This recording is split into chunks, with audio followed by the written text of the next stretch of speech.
very warm welcome to all of you. Let me start. I hate to have to start with an apology, but I know that there were one or two technical hitches and sort of misunderstandings about access. So I really do apologize for any inconvenience and sort of frustration caused by that. I will say straight away while I think about it, for those of you who weren't, for whatever reason, able to see the film yet, we will, Sheila's kindly said that the Vimeo link that you've been provided with will remain live for at least a week. So if you either haven't seen it or indeed would like to revisit the film, because as we were saying earlier, it repays many viewings, you'll be able to do so with our compliments. Anyway, let me just introduce myself very briefly. First of all, Monica Duchen, you can see the name there.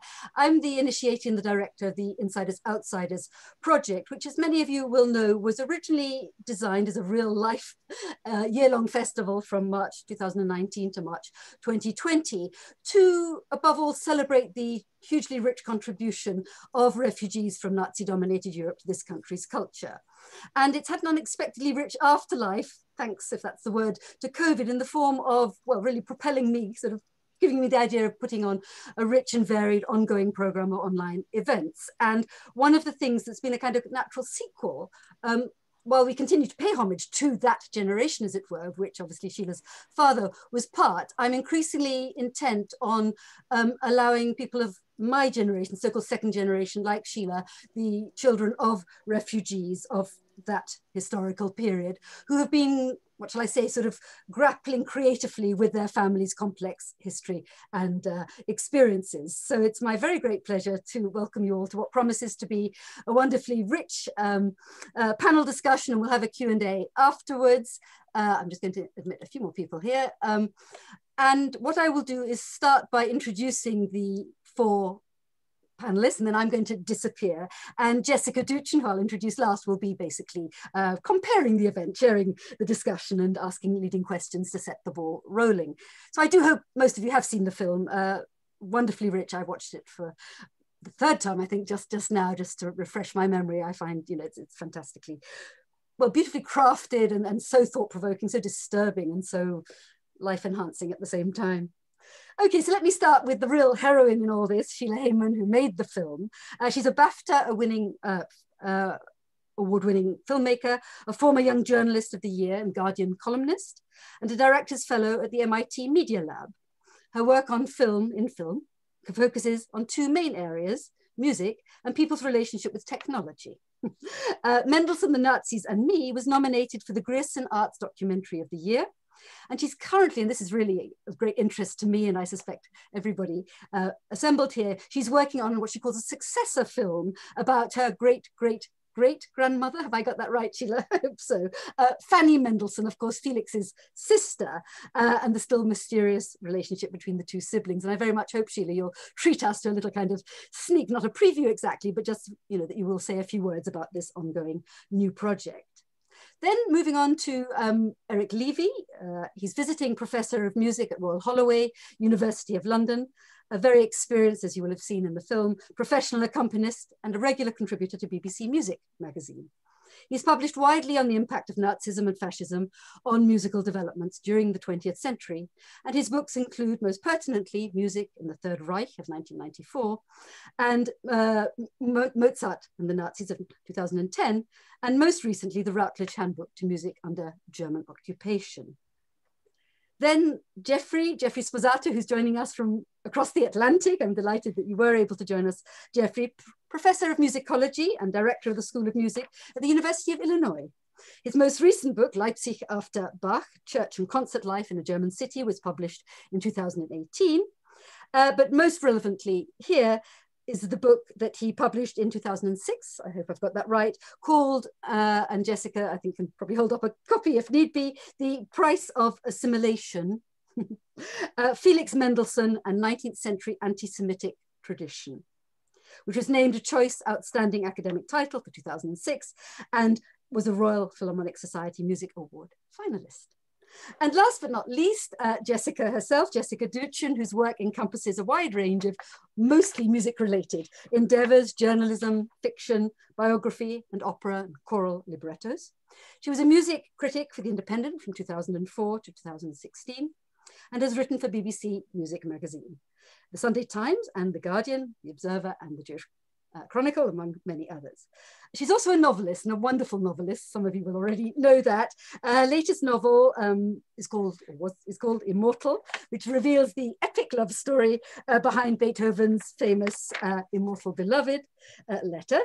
And I'd just like to mention, if I may, Jessica, your other novels, many of them with very, very strong, in fact, nearly all of them with strong musical kind of connections: Ghost Variations, Odette, Songs of Triumphant Love, Hungarian Dancers, Alicia's Gift, and Rites of Spring. She's also written in a more kind of academic, sort of musical historian sort of capacity, biographies of both of Fauré and of Krongold. And last but not least, she maintains a widely read classical music blog, which is JDCMB. I think that's enough by way of introduction, isn't it? So over to you, Jessica. Thank you very much, Monica. It's a great privilege and joy to be compared for this amazing panel. I've just been watching the film actually for the third time, and even third time round, I find it quite emotionally overwhelming. I was moved to tears several times, especially the section on Terezin, as my husband's great-grandmother had exactly that experience. She was deported from Berlin to Terezin and thence to Auschwitz. And I was looking at the people in those films, wondering whether one of those was Margareta Eisner. Sheila, it must be an incredibly, not only interesting, but perhaps slightly disturbing process for you to actually go back to the film and see it again after a few years, I believe. What's it been like for you to revisit it? Well, the least fortunate bit is that we had to clear my father's house finally last Tuesday, which was a really horrible experience. And actually, I haven't watched the film since he died and Ria died within about a month of each other, just before lockdown last year. And of course, Klaus Moser is now dead, and Cecile is dead, and Kurt Masur is dead. So, you know, partly it's kind of painful, partly I'm incredibly grateful that I was able to make the film when I did, because, you know, otherwise those stories would have been lost. Yeah. What was it? Can you talk us through what it was like to make the film in the first place, and how you went about it? Complete nightmare. We spent years trying to sway the bloody BBC to commission this film for Mendelssohn's bicentenary, and they kept saying, "Oh no, we don't think so. Maybe yes, and maybe no." And you know, I'd meanwhile spent a lot of my own money and time researching it. Luckily, I got commissioned to do a small radio feature, which meant that the sort of bare bones of the research had been done. And then at the beginning of January 2009, somebody found a small pot of money that had to be spent by the end of March 2009. And I got a call on the Wednesday saying, if you could make this film for £85,000 in 8.5 weeks, you're on. And the production period of 9 weeks had started actually the previous Monday. And we had to get the whole thing done from start to finish, pre-production, production, and post-production. I was riding 2 cutting rooms at once. I was kneeling at the back of the cutting room, doing out those graphics with kind of like paper and Chinagraph pens, you know, trying to, because that was, you couldn't afford any other graphics. And Tom and I, the cameraman, literally just went round, the two of us, you know, finding all these places and finding all these people. I managed to break my nose the night before we interviewed Kurt Masur. So when we turned up, it was just me and the cameraman, and me with my face completely covered in bandages because I'd spent the night in the hospital. And he was so offended that we hadn't brought a whole cavalcade of people to wait on him that he walked out of the interview halfway through. But luckily by that stage we had managed to get something. So it was a sort of completely mad scramble, but in a way, you know, that also made us more fleet, and also, you know, we were just incredibly lucky that the people were so wonderful and that their stories were so great. And we turned up, I mean, you know, talk about luck. We turned up at the Leipzig Conservatory, and they'd already said to us that the day we were coming, which was the only day we could come, was a holiday, and they weren't really sure that anybody would be around. And so we turned up and we thought, oh, well, we'll just kind of film in the corridors. And when we arrived, they said, there is this one person, he's a violin student, and I think he's played the Mendelsohn. We can probably find somebody to play the piano to accompany him. And that was Asaf Levy, and he was just wonderful. You know, I mean, his maybe playing wasn't the best rendition of the Mendelsohn that you've ever heard, but what he said about it, and the fact that he'd come from Israel to study in Leipzig, and was playing that piece of music, that was a piece of luck that we couldn't have, we couldn't have engineered that really. So I think, although my nose and my thumbs were the worse for wear afterwards, I think fate was on the whole on our side. Yeah, well, the results are absolutely astonishing, and really we can't thank you enough for making this film in the first place, because nobody else would ever be able to do that with such personal power, I think. Erik, if I can come to you now, can you put the story into a bit of context for us with how important do you think Mendelssohn was, and the squashing of Mendelssohn was to the Nazis, compared to the myriad other Jewish composers who were going through the same thing at the same time, and indeed were alive, as Mendelssohn wasn't?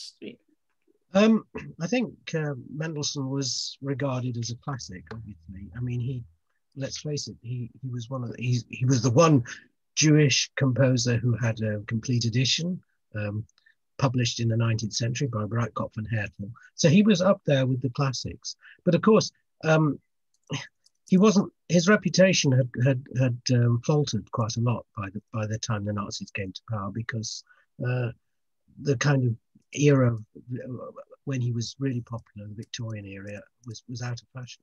So, but he was the only kind of recognized master, really. I mean, we always talk about, there was a book published in this period called Mendelssohn, Meyerbeer and Mahler as 3 examples of Jewish music. It was a very strongly anti-Semitic book, and Mendelssohn was the only one that really resonated with people, because although Mahler's music was heard in the 1920s, and it wasn't actually established in the repertoire in the way it is now. And Meyerbeer, his grand operas had fallen out of fashion, so he was the one true representative, really. It's very interesting that the section in the film where you are explaining and Stephen Isserlis as well is pointing out the origins of all these slurs against Mendelssohn, that he is, he's glib, he's superficial, he's all this stuff. It comes from Wagner, it comes from anti-Semitic music. But not just Wagner, actually. In England, George Bernard Shaw, very influential. Ernest Newman. When I started to research the kind of reception, the thing I noticed, first of all, when I was doing my work on the Nazi era, was how often you repeat something, people begin to accept it. It's the power of propaganda.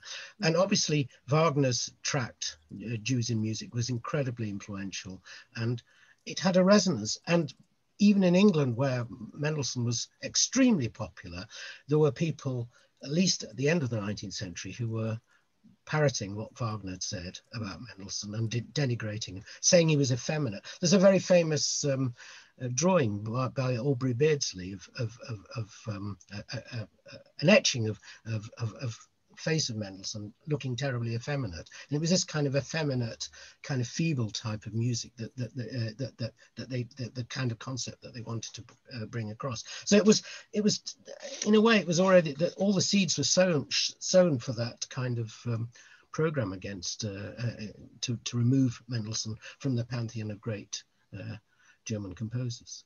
Famously macho Aubrey Beardsley. Sorry, what did you say? I said the famously macho Aubrey Beardsley. Oh, yes, well, true. Jeffrey, if I can bring you in now, you've written this very, very intense, pithy book about Mendelssohn, assimilation, anti-Semitism, and how these things have been brought to bear on him over the years and the centuries. I'm interested in what led you to write that book in the first place, and what attracted you to the topic, because I've actually been fairly amazed at how little there really is to compare with this. Thank you. Yeah, no, it was a really interesting process. I'll try and keep the story relatively short, but part of it, I guess it started originally just because I've always loved Mendelssohn. Mendelssohn was kind of one of the composers that my love of classical music revolved around when I first started getting interested in it as a teenager. As a vocalist, I was not one of these people who started at age 6, I started getting very interested in music really in my early teens. And the first piece in English that my voice teacher let me sing was Lord God of Abraham from Elijah. And the, in choirs, we sang He Watching Over Israel more times than I could possibly count, constantly being told not to say slumber snot, or being careful of that. But it was, so that was kind of at the beginnings. And I've always had a very strong interest in theology. I grew up in a mixed household. My mother was Jewish, my father was Catholic, and I was kind of raised as a secular member of both. We celebrated, we did the typical, Jewish Christian combined household where we celebrated Hanukkah and Christmas and Passover and Easter. The high holy days were never mentioned. I never even learned about those until I was older.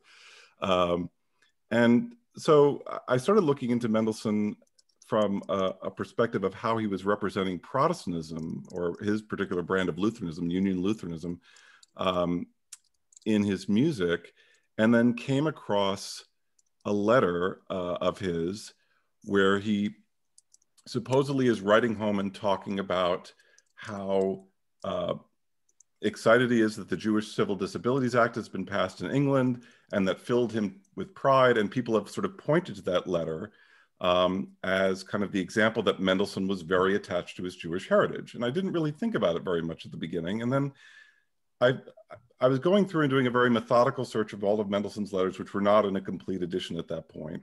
And every time this letter popped up, it seemed like it was slightly different in each publication.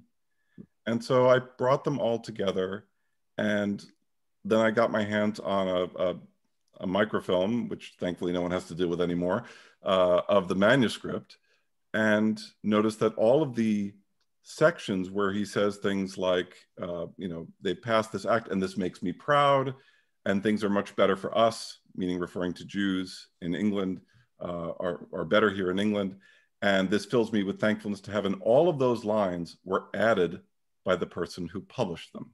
They were not in the original letter. Amazing. And so I published this I presented it at an AMS conference. I published it in Musical Quarterly shortly after that.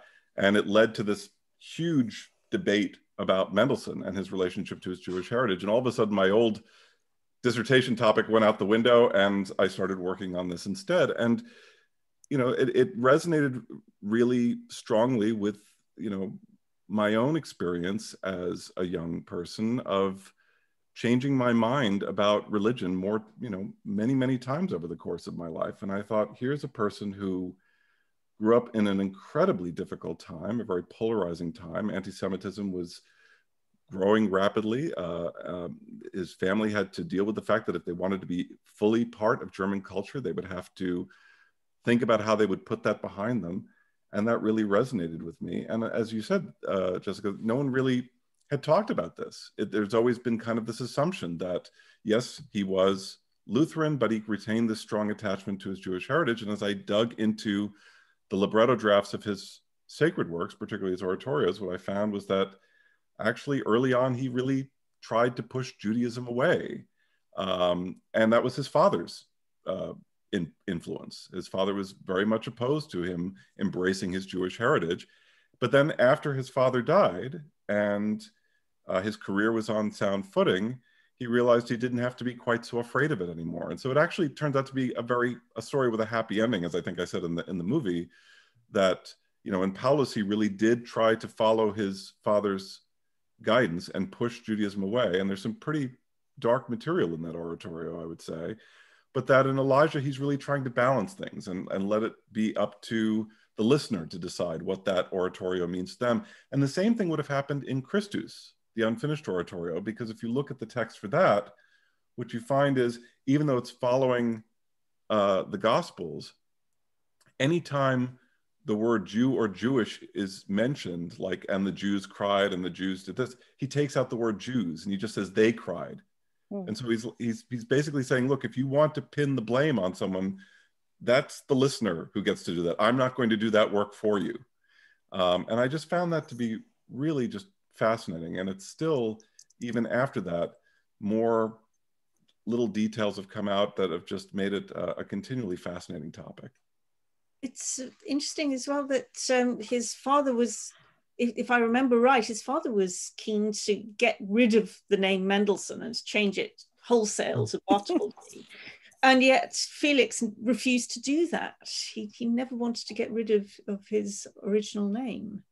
It was, well, they had agreed that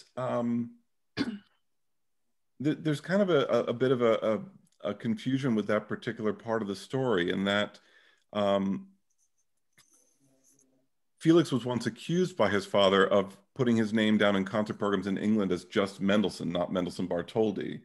And again, in the publications of that story, they left out important details, that there was the actual letter where he wrote his father, because his father wrote to him saying, "Why did you not do this?" And I believe I think it was Erik Werner's account that he says, well, we don't get an explanation back. And in fact, there is an explanation back. The letter back says, "I never meant for this to happen. I told them to put this in, and they said it's too long." And they thought that of the names that they could eliminate, they couldn't eliminate Mendelsohn because that was the more well-known name. So he actually had a very, rational explanation for it. But so I think he did embrace it, but his father, we don't really know why his father felt compelled to keep both names, but I think there's probably kind of a similar reason there, that I think he wanted to continue his own father's assimilation project, because Moses Mendelssohn did want Jews to become part of German culture, so that they would just be, Germans of the Jewish faith. And so he wanted to respect that. But I would imagine that he was also part of the Mendelsohn Bank, and there were, other reasons as well that he would want to keep the name. The film gets really under the skin of some of the very, very big issues that have, as you say in the film, Sheila, they've kind of exploded in the 1930s. And notably this question of how much of this can we trace back to Moses Mendelssohn, and the fact that he was perhaps the person who started off the question, is this a religion or is it a race? Do you think that's a fair question to raise? Do you think he started a ball rolling that just gathered a huge amount of moss as it went? Is that for me or yes? Yeah, I mean, well, I can't really say, because my dad was a non-practicing Jew who at other points in his life has been a Muslim, an Anglican, a Quaker, and then finally married. He used to go to Methodist church and then married a lapsed Catholic.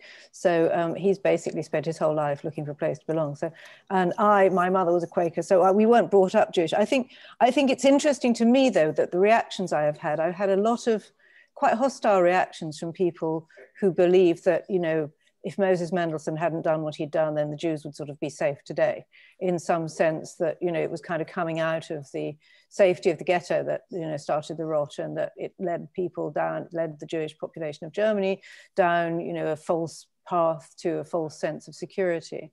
And I don't really feel qualified to pronounce on that. But I mean, I think, as we've seen just in the last few days, this topic about, is Judaism a religion? Is it an ethnicity? Is it a culture?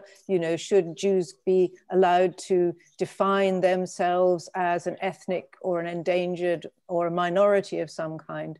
It's still very much alive as far as I can see. It's not going anywhere as a debate. But I mean, other people are probably more expert than I. I'm sure Erik has more to say about that than I could.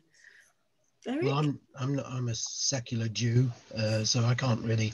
I'm probably share many the same position as you, but I mean, I notice that these issues, of course, become much more alive because of the political situation in the world at the moment, and the move to the right, and so it becomes ever more. The resonances that I feel now relate very much back to the 30s, I'm afraid, which is frightening for me. Absolutely, I feel exactly the same. Yeah. Sorry to depressing about it, but that's. Yeah. Sheila, there's one person we haven't mentioned yet in this discussion very much, and that is Felix's amazing sister, Fanny Mendelssohn. I wonder what I know you're doing some work on her at the moment. What do you think her attitude to the family history was? Give me 1 second. Can you please stop talking? Because I'm trying to do a Zoom here. Okay, I'm sorry. I've got a husband and a brother watching, I think, Formula One in the background. Anyway, Fanny. That was me seeing them off. Sorry, can you start the question? Wonderful piece of timing there. Yeah, exactly. Sorry about that. I was wondering what Fanny's attitude was to the family history and to her heritage. You mentioned in the film that her husband was the son of a pastor. Yeah, I mean, absolutely. She married Wilhelm Hensel, who was generally considered in the family to be a bit of a dolt with a sort of cloth ear, but actually he turned out to be the hero of the story because he was the person who refused to marry her unless she went on composing, and used to put a piece of manuscript paper on her music stand before he went off to his own studio every morning. I mean, I don't actually, it's not a side of her that I have explored particularly, but I do know that she was actually extremely insistent on not dropping the Mendelsohn name. I think she probably felt even more strongly than Felix that this was a part of her identity that was important to her, and you know, remained Fanny Mendelssohn Hensel throughout her life. And you know, people have said to me, and again, this is sort of wild speculation that I would need to stand up, you know, prop up quite thoroughly before I actually put it in a film, but people have said to me that one of the reasons that Felix was reluctant to let her, as it were, stomp out onto the public stage was that she was, in a sense, you know, she had a much more Jewish personality. You know, she was quite passionate, she was quite, you know, impetuous, she was quite outspoken, I think. You know, you could say very, you know, very much very impatient of formality, you know, hated formal occasions because she was always getting her glasses caught in the veil when she had to put on a hat. And I think she herself, you know, was very proud of the family and very proud of where she came from, and you know, pretty insistent that it should be possible to be both. Do you think that there's a quality that seems to me to jump out of Mendelssohn's music? It's this extremely driven, sort of high energy, high octane fizz that and tremendous elan that goes through so many of his pieces. And we pick that up all the way through the film in the extracts that we hear. What comes to my mind, and I'd be curious to know Erik's perspective on this actually, this feeling that we Jews have always had to work twice as hard and drive ourselves twice as hard as everyone else to make the same impact that someone else who is someone who is of an indigenous persuasion, perhaps, if you want to put it that way, might not have to drive themselves in that way to feel that they belong and to feel that they are making that contribution. Do you think there is anything in that in Mendelssohn the composer? I hadn't really thought about it that way. I mean, he was, I mean, we have to point out he was the most amazing prodigy. I mean, you've written on Korngold, who was another example of an extraordinary prodigy. Those two figures were more sophisticated composers at their early age than Mozart. And that's now so they must have had an innate gift already. I mean, yes, there is an energy, and I think what Mendelssohn created was a very distinctive sound. This kind of, I suppose you can associate it with the fast music that appears after those wonderful chords at the beginning of the overture to Midsummer Night's Dream, which he replicated in so many of his works. That was his sound. There is high octane energy, but there's also high octane energy in Beethoven as well. I mean, I'm not quite sure. I don't think it's a striving. I think he had an incredible facility. And in fact, that was going back to this business of deploring the Wagner criticism, that it was facile. He was almost too too gifted for his own good, that it was too fluent, and he didn't have the kind of element of struggle that of course Wagner has. Yeah, I guess I'd agree with that, and I think maybe something to add to that is I think I would agree to the extent, but I think I would agree with the question to the extent that I think he had a sort of perfectionism that made him, he wouldn't let anything out until it was perfect. You know, he went over and over and over and over his work until he was absolutely sure that every line was exactly as it should be. And, you know, that in every aspect of his life, I think he was, you know, people talk about life as being a sort of performative thing now. And I think it very much is because of social media, but Mendelssohn's life was completely performative as well. You know, he made sure that his letters were sort of, he wrote beautifully in beautiful handwriting, and he made sure that these letters were bound into these green volumes, you know, because he knew that they would become, you know, a legacy for the public. And I think that, to me, is an indication of a sort of, you know, there's at some level there was a sort of deep insecurity that he couldn't afford not to be perfect, and he couldn't afford for anything that he put out into the public sphere not to be perfect. And I think that was a really heavy burden on him, and may well have contributed to, you know, his early death. Yeah. So maybe that's one way of looking at it. I don't know whether Jeffrey's got other. I think that's right on the money, Sheila. In fact, that's talked about a lot in Mendelssohn studies as his Revisionskrankheit, his revision sickness, and it really is amazing. One of the great things that's happened, particularly in the last decade, is that there's been the release of a lot of his earlier versions of works, like the first versions of pieces. And you listen to those and you realize, yeah, it was good. It was good that he changed that. My favorite story of that is there's a chorus in St. Paul, in the first version of St. Paul. It was only performed, I think, the one time, but it was recently re-recorded by Leon Botstein, and it was a chorus that Mendelssohn wrote to his father about and said, I've written this great chorus of heathens. I'm so proud of it. It's so wonderful. And you listen to it and it's awful. It's really awful. And you're like, boy, I'm really glad you gave that a second thought, because that really wasn't as good as you thought it was. But then you listen to the final versions of things and it's just sublime. It's just perfect. And so I think you're right. It's part of his entire personality but I mean, it wasn't. You can't say that's a particularly Jewish thing, because of course Bruckner, as a composer, was always striving and revising pieces. I mean, I just think I mean, to me, it's just an indication that there was a sort of perhaps an underlying insecurity that he felt that he had to be perfect in what he presented to the public. He set himself such incredible standards. I mean, if you think of those early works, I mean, even if you go back to the string symphonies, they're amazing. They're so fluent. They're wonderful pieces. I mean, there may be recherche in style because they refer back to Handel and Bach and to Mozart, but they're amazingly fluent, and that they've got good ideas. Everything is beautifully worked out. I mean, he set himself such a goal at the outset. It was almost impossible to fulfill that. And of course, the triumph is that right at the end of his life, he wrote that amazing F minor quartet. Which is, I mean, where I think you do sense not just, you sense struggle, you sense kind of Beethovenian struggle, which perhaps you don't hear in some of his earlier works. And that, of course, was written after Fanny died.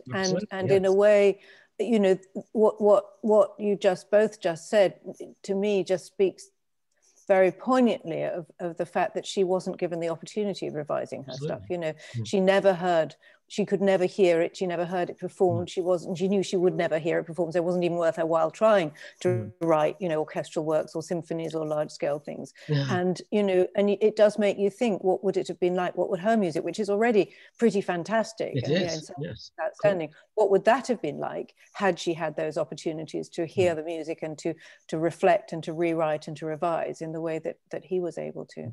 So that's my little. You get actually one opportunity with that, with the Das Jahr, because she did write a revised version of that. So she could have done so much more. But that's just it's a piano. It's a beautiful, but it's a piano work. You know, because that was something that was within her power to sort of control and revise. You know, with her own resources and her own. You know, Are you able to tell us anything more about what you're working on regarding Fanny at the moment? Well, Yeah, I mean, it's at very, very, very early stages because we have to do lots of things like, you know, get the participants and raise the money and all of that. But I think, to me, you know, one of the things that was important to me about the Felix film was that I had to have, there had to be a sort of contemporary element to it. You know, I mean, I do not want to make some kind of hagiographic biopic with kind of reconstructed sequences of people sort of languishing on sofas. And so or dressing up in costume. Well, yes, I did. Yeah, practice I hate. Yeah. So I didn't want that, and so I was looking around for, you know, so what's the contemporary sort of angle on Fanny, if you like, and obviously, you know, one of the things that one can do is one can talk to women composers today about her extraordinary ambivalence. You know, he was somebody who wrote 450 works of music, you know, who never stopped writing, who wrote, you know, during epidemics, and she, the night before, famously, you know, the night before her wedding, when Felix was in London and he was supposed to have sent the wedding music, and he fell out of the carriage or something and, you know, couldn't oblige, and the night before her wedding, instead of sitting with all the guests, you know, making small talk, she rolled up her sleeves, went upstairs and wrote her first ever organ prelude. So, you know, Felix's music, you know, millions of brides around the world have walked down the aisle to Felix's wedding march. Fanny walked down the aisle to her own wedding march. And so, you know, she had this extraordinary gift, and she, you know, you read what she wrote, and she said, you know, I feel that, you know, that there must be something in me because I just can't bring myself to stop writing, but, you know, but I can't really be any good, you know, and so she was constantly torn throughout her life between this conviction that, you know, that there was something in her that wanted to be expressed, and what she was told by everybody else that, you know, because she was a woman, she couldn't possibly be any good. And anyway, look at Felix and you're never going to be as good as him. So, I mean, I think actually, and I've said this, you know, some of you will have probably heard this before, but I mean, I do think that even now, that it's notable and significant that most of the fine artists, that very few fine artists and very few directors of films are women. You know, that there's lots of women in very important positions in the world, facilitating other people's genius or creativity, or making things happen, or organizing things, or running things. But the act of saying, in effect, it is my right to play, and it is my right to dedicate my life to playing. And there may be no result at the end of the day, and I won't have, you know, cooked anybody's meals or done the washing up or anything, and that's fine. I think it's much harder for women to say that than for men, even now, as a generality. Obviously, you can't generalize. And so, I mean, that was one aspect of it that I thought would be really interesting to talk to women today about, you know, how easy has it been for you to sort of, you know, feel that you had the right to dedicate yourself to music as a composer. And then the other thing is the story of this famous lost work, the Easter Sonata, that was rediscovered in 1970 and recorded as being by somebody else, and then was finally identified as being, in fact, by Fanny, by the indefatigable detective work of a wonderful young musicologist called Angela Christian. And that we managed to get that premiered at the for the International Women's Day celebrations in 2017 by the BBC, but the story, you know, attracted huge amounts of interest. And in fact, the story is unfinished because the manuscript has now disappeared and nobody knows where it is. And until we can find it, we can't actually prove that it was, or at least Angela can't prove that it was by Fanny. So the sort of the heart of the film, in a sense, or a key element of the film, is this re-identification of the Easter Sonata with Fanny, that the ending of the detective story, the finalizing of it, and the bringing that to a close, and that will enable, like me, I hope, to do the same thing to an extent that we did with Felix, which is by, you know, interleaving the historical story with some contemporary elements and making it seem, you know, modern and fresh. So that's sort of about where I am at the moment, which is, you know, filmmaking terms, not very far, because words are cheap and films are expensive. Yes, indeed, they really are. I'm not sure whether, I think that the audience questions are going through to Monica. Moni, have you got any questions to feed through to us from? Because I think it would be nice to open up questions to the audience now. Yes, indeed. Not as many as I expected, I have to say. So I hope they'll continue to sort of come in. But let's start things off. Flood in. I know you're all wonderful and fascinated, and you are all going to send your questions the minute we get the first one out there. Okay, here goes from Anne Antrich. People, including in the film, talk about the Jewish element in Mendelssohn's music. As a baptized Christian, what exposure did he actually have to Jewish music, either at home or in society? Jeffrey, perhaps? I guess I'll answer that one. Yeah. I would argue very, very little. He never attended a synagogue. And so, while it's certainly possible that he would have been exposed to some in meeting with relatives, certainly nothing on a regular basis. So while it was probably not entirely unknown to him, it was not something that he was very heavily immersed in. Okay, and then another question from Jeremy Antrich. Did Mendelssohn lovers in Germany ever challenge Wagner at Alia by insisting that Wagner provide evidence that Jewish compositions are unoriginal and non-Jewish ones are original? Or similar demands to call out his irrational prejudices? Eric? Well, depends on the period. I mean, Mendelssohn had his own support. I mean, we talk about the influence of Wagner when he this was a long-term influence, but in the 1840s and 1850s, there was tremendous support for Mendelssohn, and so I don't know that was it was the case at that time. It was much later that became. Mendelssohn fell out of. It's to do with fashion as much as anything. Yeah, I mean, in his life, I mean, when he died, it was a sort of global tragedy. I mean, it was, yes. City of New York declared a public holiday, I seem to remember. I looked at some of the newspaper reports. I did a piece for BBC Music magazine on Mendelssohn, and I looked at some of the newspaper reports in the German papers and in the English papers, and this was a national day of mourning when Mendelssohn died. It was a terrible tragedy. That people wrote in the British newspapers that this is a tragedy. This is the end of great music. It was like the end of an era. We have to remember that Wagner's appearance on the scene was much later. I mean, as I mentioned in the film, Flying Dutchman, oh yes, and Tannhäuser, yes, but they hadn't really had the kind of resonance and impact at that time that while Mendelssohn was alive. That they had much later. Yeah. It's probably worth mentioning that Wagner actually stole quite a few. Indeed, indeed, like a wedding march. Yes, yeah, well, in fact, if you take the opening of the third act of Meistersinger and the dee da da dee da, and you speed it up, it becomes a wedding march. I've always thought it was rather ironic, in fact, that the two halves of the traditional British wedding are Wagner and Mendelssohn. Go up the aisle to one and come down the aisle to the other. So maybe the integration was actually fulfilled. I actually think that Wagner recognized Mendelssohn as a genius, and even later in life, he admired works like Fingal's Cave, for example. He thought that they were marvelous, and he learned a lot about handling the orchestra from Wagner. But Wagner learned a lot from Mendelssohn's handling of the orchestra. I think. But did he ever admit it, Erik? I mean, I think he did. Yes. Yeah? In quiet moments. Yes. I think the big problem was that Mendelssohn conducted. That Mendelssohn actually conducted some Wagner. He conducted the Tannhäuser Overture, but he made a complete mess of it, and that really upset Wagner. So Wagner bore grudges against people who didn't treat him with respect. A very practical question here from Maureen Murray. Where else has the film been shown, Sheila, apart from on the BBC? Has it been shown abroad? Yes, it has. It's been shown in various, I mean, quite widely around the world. I mean, it was made over 10 years ago, so it's been seen in various places, I think, by now. I wasn't actually the distributor of it, so I don't know, but I have been given back the rights to it, which is nice. So I can now do with it what I will from now on.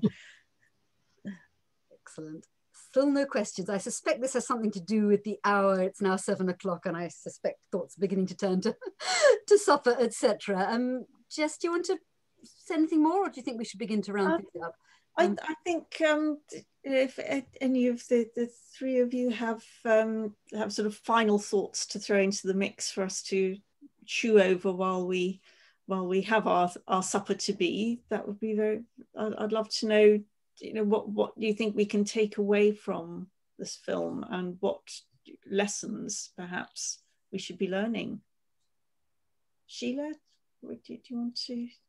Oh, I think, you know, music and nature are just the best things, aren't they, really? I mean, one of the things that I hadn't really made any films with musical musicians until I did this. And it was just such a joy working with musicians. And I just think, you know, when I get really, really depressed about the state of the world and the state of the planet, I think, you know, as long as there are literally millions of people around the world who are willing to dedicate their entire lives to something which will probably never make them rich or famous, but whose only purpose is to bring joy, then I think, you know, the human race is possibly worth saving. I mean, I say possibly, but even so, you know, I just think music's extraordinary. And it's opened to me a world of possibility of being able to work with musicians, which is something that I've continued to do where I can, and which I always love to do. So any musicians out there who want a film made, I'm your woman. Lovely. I wonder, Jessica, if I can just interrupt. There's another question that's come in, which is quite specific, perhaps before we turn to the others to say their final words. From Chris Mason, can you make a comment about the intersection of class issues in the case of Mendelssohn and his ability to rise to fame?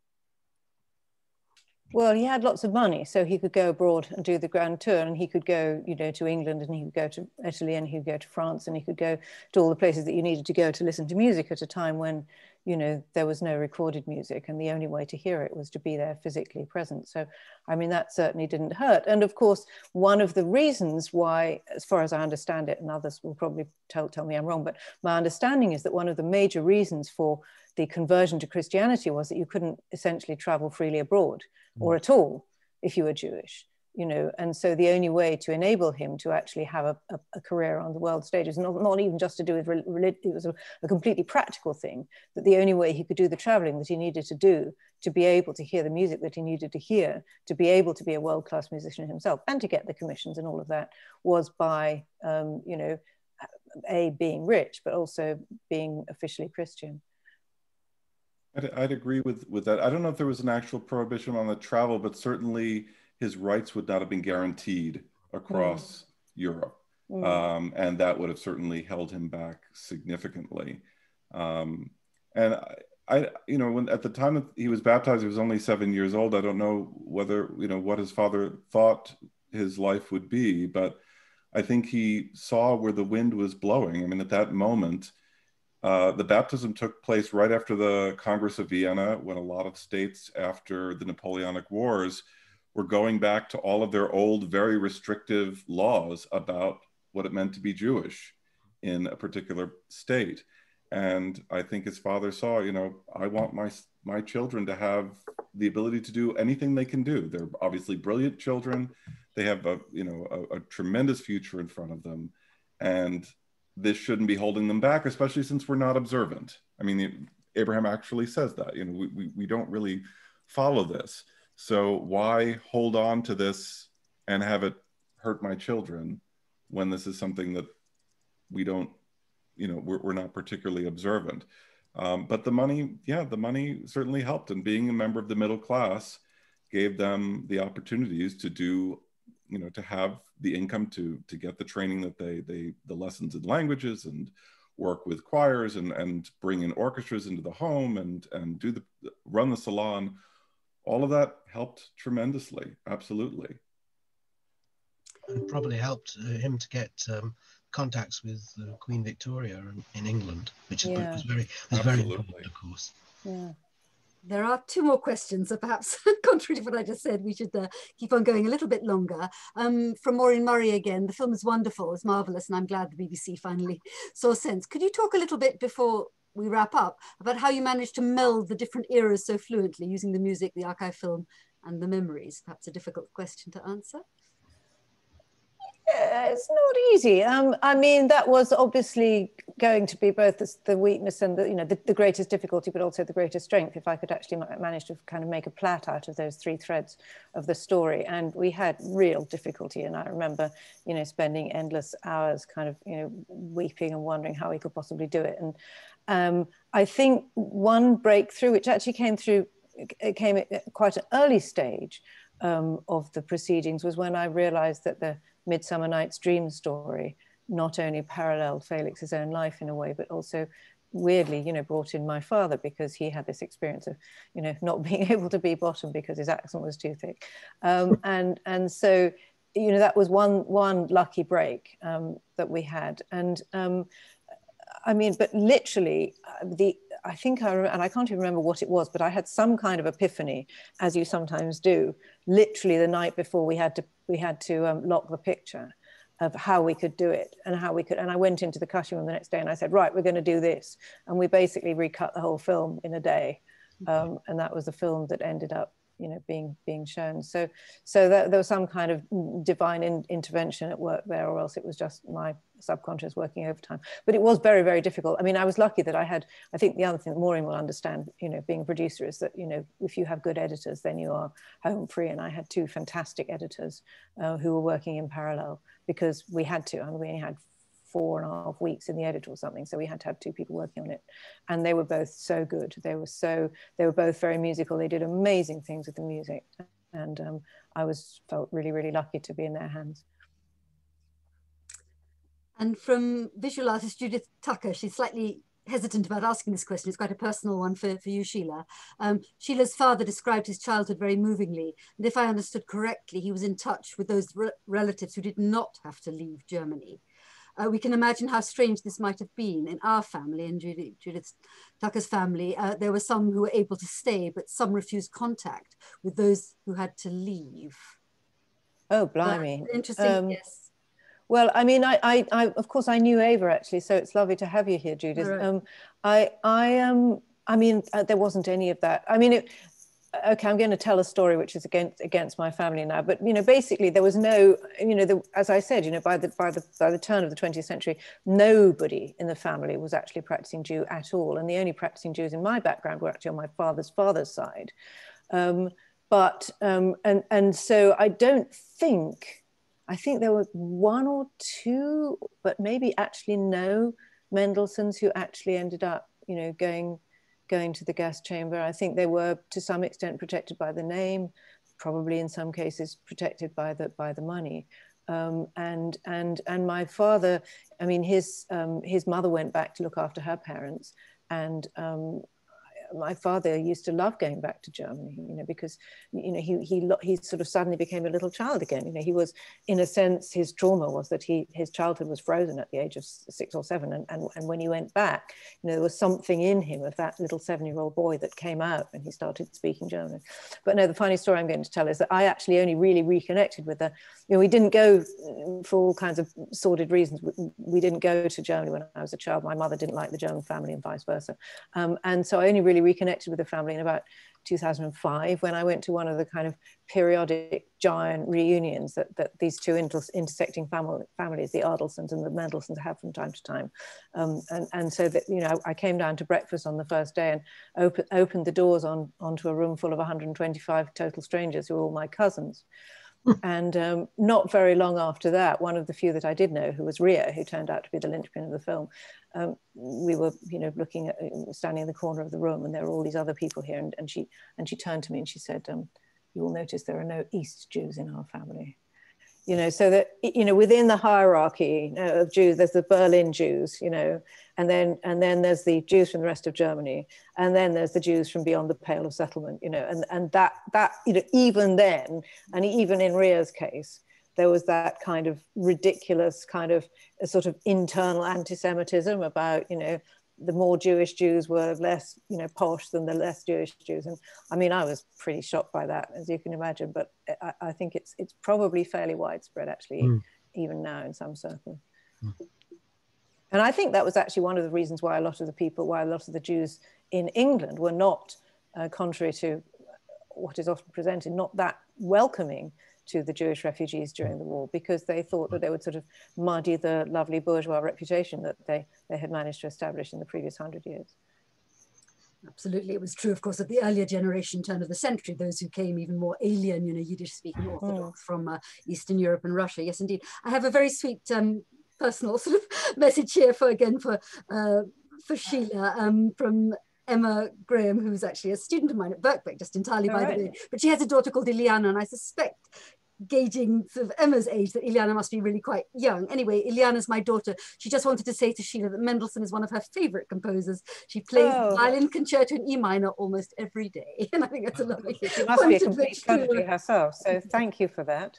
Lucky you to have a daughter who can play the Mendelssohn concerto.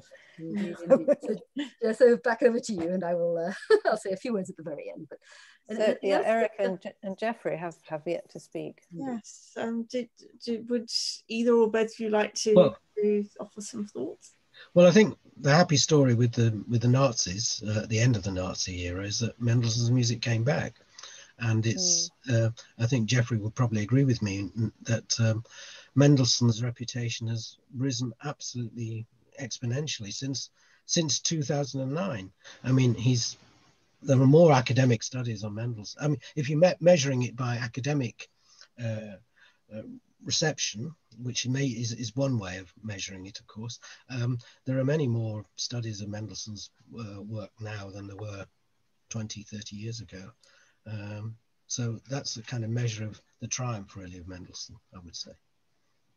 Yeah, I would agree with that, Erik, absolutely. And in fact, when I first started, thinking about doing a dissertation on Mendelssohn back in the late 90s, I met with a friend of mine, a classmate of mine, introduced me to his former professor, Douglas Seaton.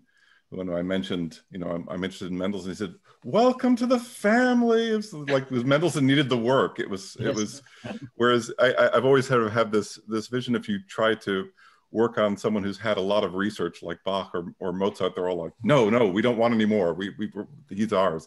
But Mendelssohn desperately needed the work, and from about the late 90s through the present, really, he's enjoyed an incredible renaissance, really focusing, like you said, Erik, around 2009, the bicentennial, and it's been phenomenal. And what I would, to go back to the film for a minute and the work that what it contributes, one of the things, I mean, aside from bringing out this really wonderful personal story, and in just an incredibly beautiful and compelling way, Sheila. If I haven't said that before, I'm glad I have the opportunity to say it now. It really is a beautiful story, and a very moving story. But one of the things that kind of got me interested in working on Mendelsohn in the first place is that we've had a tendency, particularly over the in the 20th century, to really deify composers. We hold them up on great pedestals and see them as these wonderful heroes,